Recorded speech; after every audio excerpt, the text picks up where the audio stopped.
자, 우리 162페이지. 우리 아까는 신에너지에 대해서 했었죠? 신에너지. 자, 근데 이번에는 좀 재생에너지.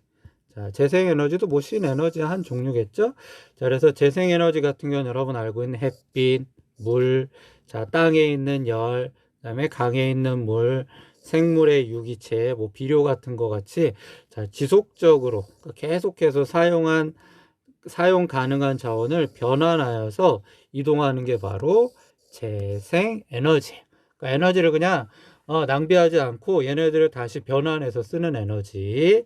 자, 그래서 에너지의 종류에는 재생에너지 종류에는 태양광 에너지, 태양광, 빛을 이용하는 에너지랑 태양에 있는 열, 따뜻한 열을 이용하는 에너지, 바람을 이용하는 에너지, 땅에 있는 열을 이용하는 에너지, 자, 수력, 물, 자, 높은 곳에서 낮은 곳으로 물에 흐르는 걸 갖고 만드는 에너지, 그다음에 바이오 에너지, 식물 같은 거를 통해서 연료를 만드는 거, 그다음에 폐기물 에너지, 이런 폐기물을 이용해서 그 안에서 가스를 만들어내는 거, 그다음에 해양 에너지가 있어요. 자, 그럼 우리 하나하나씩 종류를 하나하나씩 볼까요? 일단 자, 여기 나온 그림처럼 꼭 보면은 태양광, 자, 태양광이죠. 태양빛. 자, 태양빛을 이용하는데 여러분 이렇게 태양 전지판들이 보이죠? 자, 이 태양 전지판 같은 것들에서 자, 태양빛이 오면은 이 태양빛을 이용해서 전기를 만들 수 있어요. 자, 그래서 20년 이상 장기 동안 사용할 수 있는데 낮에만 일단 전기가 생산이 되겠죠? 밤에는 생산을 할 수가 없어요. 자, 그 다음에 여러분 여기 나온 것처럼 풍력, 바람을 이용하는 거대한 이런 풍력 발전기를 이용하는 건데 얘는 좋은 게 이제 환경 오염이 발생하지 않죠? 그리고 이런 산이나 바다 같은 곳에 이렇게 설치하기 때문에 따로 뭐 많은 땅을 필요로 하는 게 아니라 기존에 있는 곳에 그대로 쓰는 거니까 국토의 효율성이 상당히 높겠죠? 근데 문제는 풍속이 어느 정도 불어줘야 돼요. 바람이 너무 약하면 에너지가 생기지 않기 때문에 좀 이거에 적정한 장소를 찾기가 어렵죠. 우리나라 같은 경우 강원도 삼척이나 그쪽에 바람이 많이 부는 쪽, 강원도 쪽에 대관령 쪽에 이런 발전기들이 꽤 있고, 여러분 근처로는 바닷가에 있는 여러분 대부도 있죠. 대부도에도 이런 것들이 좀 있어요. 자, 그 다음에 여러분 폐기물 에너지라고 그러는데 여러분 폐기물 같은 것들, 그런 것들을 이런데 이제 갖고 와갖고 얘를 태워갖고 열 에너지로 또 사용하거나 이 열을 통해서 발전기를 돌려서 전기를 쓰죠. 자, 그래서 폐기물 처리 문제를 해소해 주겠지만 초기에 이런 장비들을 만드는데 돈이 많이 들어가고 또 얘네들을 태우다 보니까는 오염물질이 꽤 많이 나오겠죠. 자, 그 다음에 또 어떤 것들이 있냐면 여러분, 자, 바다 있죠. 바다. 이런 바닷물 같은 걸 이렇게 끌고 와서 사용하는 해양 에너지가 있어요. 그래서 바닷물이 가지고 있는 에너지, 그래서 전기를 만들 수 있어요. 조수, 여러분 민물과 썰물 때마다 이렇게 바닷물의 높이가 이렇게 변한다고 그랬죠? 그 높이, 조수 간만의 차 또는 파도, 자, 파도가 흐르는 걸 통해서 또는 조류, 자, 조류, 바닷물이 또 흐르는 것들, 자, 그 다음에 온도차. 우리 바다는 바다 깊이에 따라서 온도차가 발생하죠. 자, 그래서 이런 다양한 바닷물의 이런 특징을 이용해서 생산할 수 있는데 조건이 좀 까다로워야 돼요. 이렇게 바닷물의 높이 차이가 크게 일어나야 되고 파도도 좀 세게 불어야 되고 조류도 크게 일어나야 되고 온도 차이도 커야 되기 때문에 이런 곳들을 찾을 수 있는 공간이 이렇게 쉽게 찾을 수가 없어요. 그 조건이 좀 까다로워요. 자, 그 다음에 또 나와 있는 거 볼까요? 자, 우리 다음 페이지에 나와 있는 거. 자, 우리 수력 에너지는 여러분 댐 같은 데 있죠. 댐. 물의 위치 에너지. 이런 댐 같은 데. 자, 물이 이렇게 높은 곳에서 낮은 곳으로 흐르죠. 이 낮은 곳에 흐르면서 요 안에 이렇게 발전기가 있어요. 발전기. 모터 같은 발전기를 돌려줘요.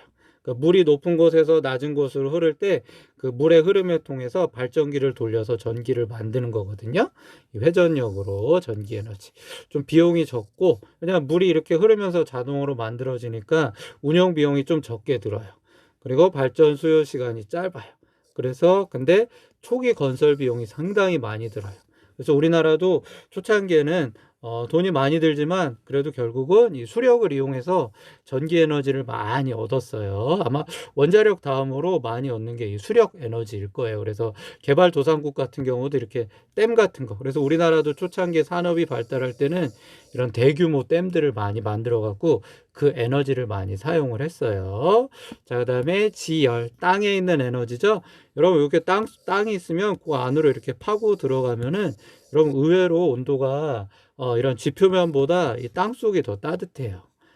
겉에 봤을 때 여기 이렇게 살 땐 여러분 상당히 춥네 산이니까 그렇게 생각을 할 텐데 땅속 깊은 곳으로 들어가면 온도가 일정하게 유지돼요. 그래서 지표면보다 온도가 여름에는 상대적으로 지표보다 땅속이 더 시원하고 겨울에는 또 상대적으로 지표면보다 땅속이 따뜻해요.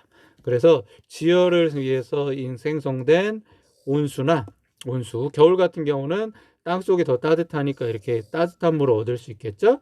또는 여러분 일본 같은 경우는 이런 이렇게 화산 활동이 많아갖고 스팀 같은 이런 증기들이 막 그냥 뭐 땅에서 막 이렇게 솟아 올라요. 이런 증기들이. 그럼 이런 증기들을 이용해 갖고 전기 에너지를 만들기도 해요. 그래서 에너지의 잠재력이 무한해요. 뭐 계속 따뜻한 게 있으니까 무한정 쓸 수가 있지만 이 개발 가능 지역이 한정적이에요. 이런 땅속이 따뜻한 곳을 찾아내기가 또 만만치가 않겠죠. 자, 그 다음에 또 뭐가 있냐면은 태양, 아까는 태양광 에너지였죠. 아까는 우리 태양광 에너지였는데 이번에는 태양열. 햇빛을 받으면 당연히 따뜻하겠죠.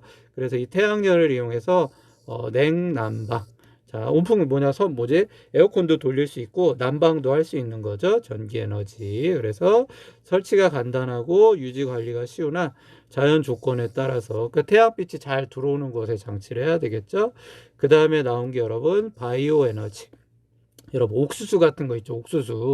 옥수수나 여러분 식물들, 밀 그런 것들 또는 이런 음식물, 가축의 분뇨, 뭐 볏짚, 목재 같은 거를 이용해 갖고 얘네들이 이제 발효시켜 갖고 사용을 하는 거거든요.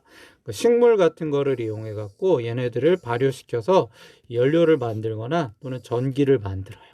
자, 근데 그래서 물과 온도가 적당하면 되는데 자, 이런 바이오 식물들, 옥수수나 이런 밀 같은 거를 키우려면 땅이 아주 넓어야 돼요. 근데 우리나라 같은 경우는 땅이 넓지가 않죠. 그래서 미국같이 땅이 넓은 지역에서는 이렇게 바이오 에너지를 많이 만드는데 우리나라 같은 경우는 좀 힘들죠. 그래서 뭐 바이오 디젤 그래갖고 외국에서는 좀 만들기도 해요. 자, 그 다음에 다음 페이지 계속 넘어가 볼까요?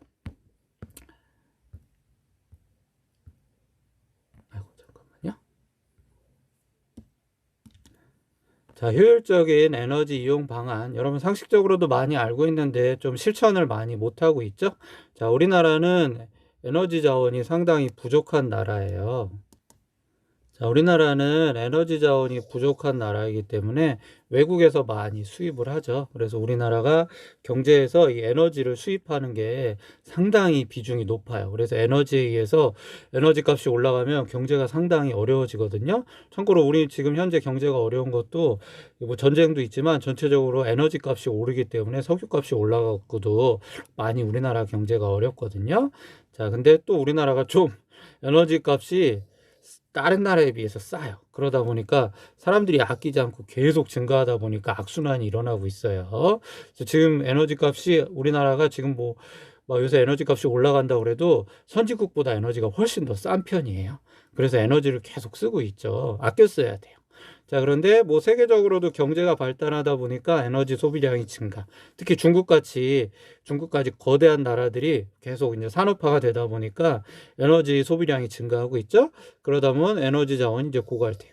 그리고 에너지를 계속 쓰다 보면 환경 오염 문제도 계속 생기게 있겠죠. 자, 그래서 국가적으로 이제 할 수 있는 방법은 제일 이제 신재생 에너지를 개발하여 보급해야 되고 또 여러분 개인적으로 할 수 있는 거는 에너지를 최대한 효율적으로 아껴서 쓰는 생활 습관을 써야 되겠죠. 그렇다고 에너지를 안 쓸 수는 없으니까 최대한 효율적으로 그러니까 적은 에너지로 충분히 쓸 수 있도록 자, 그래서 우리 신재생에너지 자, 어떻게 이용되고 있는지 여기 나온 것처럼 우리 아까 얘기한 대로 수소 있죠. 수소를 이용해서 연료 전지 버스를 좀 많이 만들면 좋을 것 같아요. 자, 그리고 집을 질 때 여러분 패시브 하우스라고 많이 짓는데 자, 그래서 외부에서 에너지, 그러니까 따로 뭐 보일러 같은 걸 돌리지 않고도 자체 에너지, 햇빛이나 햇빛 같은 거로도 충분히 온도를 유지할 수 있게 하는 거예요.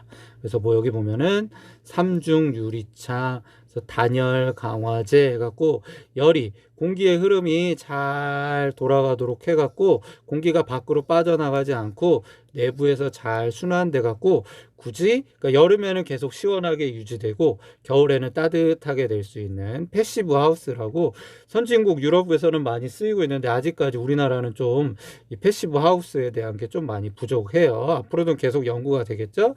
그리고 바이오 연료를 쓴다. 근데 우리나라는 지금 좀 바이오 에너지도 많이 수입을 해야 되기 때문에 쉽지는 않을 거예요. 자, 그래서 여러분이 또 이제 실생활에서 자, 에너지 효율을 높이기 위해서는 자, 에너지 소비율이 높은 제품. 여러분, 이런 자동차나 이런 전자제품들 보면 요 마크가 있어요. 이 마크에서 숫자가 작을수록 1등급이다. 그러면 에너지 효율이 상당히 높은 거거든요. 그런 걸 많이 써야 되고, 고효율 전구. 그러니까 같은 전기인데도 60W를 사용하면은 여러 개 쓰는 것보다 훨씬 좋거든요. 그래서 여러분, 요새 LED 전구라고 많이 쓰이죠? 백열 전구나 형광등이 아니라 이 LED 전들을 쓰면은 효율이 높은 전구를 쓸 수 있어요. 그리고 여러분, 이런 창문 틈새 같은데 바람이 들어오지 않도록 단열재를 많이 쓰면은 겨울에 보일러 같은 에너지를 적게 써도 되겠죠. 자, 그리고 또 에너지 절약 실천, 뭐 생활 속에서 하는 거, 이렇게 전원을 자, 이렇게 콘센트를 빼놓는 게 좋겠죠. 그리고 에어컨 같은 경우는 26도씨를 유지하고, 에어컨 한 대가 선풍기 30대 에너지예요. 겨울철에도 너무 따뜻하게 하는 것보다 21도 정도를 유지하고, 그리고 웬만하면 엘리베이터 대신 가까운 거리는 계단을 이용하는 게 좋겠죠. 자, 그 다음에 또 여러분 좀 더 상식적으로 알아야 될 게, 자, 여러분, 이런 효율성 마크 같은 걸 좀 알면은 좋거든요. 자, 그래서 이런 스티커 같은 것들이 붙어 있는데, 여기 보면은 고효율 기재, 에너지 절약, 그 다음에 에너지 효율 등급. 일상생활에서 여러분이 그냥 무심코 넘어가는데, 좀 이런 것들을 알면은 집에 있는 에너지 값도 좀 줄일 수가 있어요. 자, 그래서 이런 에너지 절약형 제품은 제품에 부착되어 있어요. 그래서 에너지 소비 효율 등급 라벨. 아까 이거 있죠? 에너지 소유 효율 등급 이런 라벨들도 있고 고효율 기자재 이런 거 고효율 기자재 아마 이런 건 좀 뭐 여하튼 이런 걸 많이 볼 거예요. 그 다음에 에너지 절약 마크. 그래서 에너지 절약 마크 이런 것들 있죠. 자, 이런 제품은 여러분 이런 스티커나 이런 효율 마크가 없는 이런 스티커나 이런 마크가 없는 제품들보다 옛날 일반 제품보다 효율성이 3에서 40% 높아요. 그러니까 여러분 에너지 값도 많이 여러분들이 전기세도 아낄 수 있겠죠. 그래서 대기 전력 저감, 그러니까 작동을 안 할 때도 전기를 최대한 적게 쓴다는 거죠. 자, 그래서 여러분 그런 것들, 그래서 고효율 기자에 일반 제품에 비해 높은 에너지 효율, 그러니까 적은 전기로 높은 성능을 보여준다는 거죠. 그리고 에너지 절약, 대기 전력. 자, 그러니까 작동을 안 할 때 그때도 이제 보통 전기를 조금씩 쓰는데 그러한 전기를 최대한 적게 쓴다 그런 뜻이겠죠.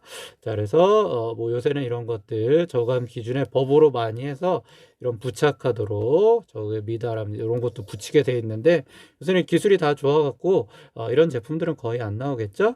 그래서 이런 거 보면은 자, 어떤 것들이 있나 눈금 볼까요? 이렇게 효율성 나와 있죠. 1부터 5까지 나와 있는데 숫자가 작을수록 좋아요. 숫자가 작을수록 그 에너지 효율이 높으니까 이런 제품들을 많이 써야 되겠죠.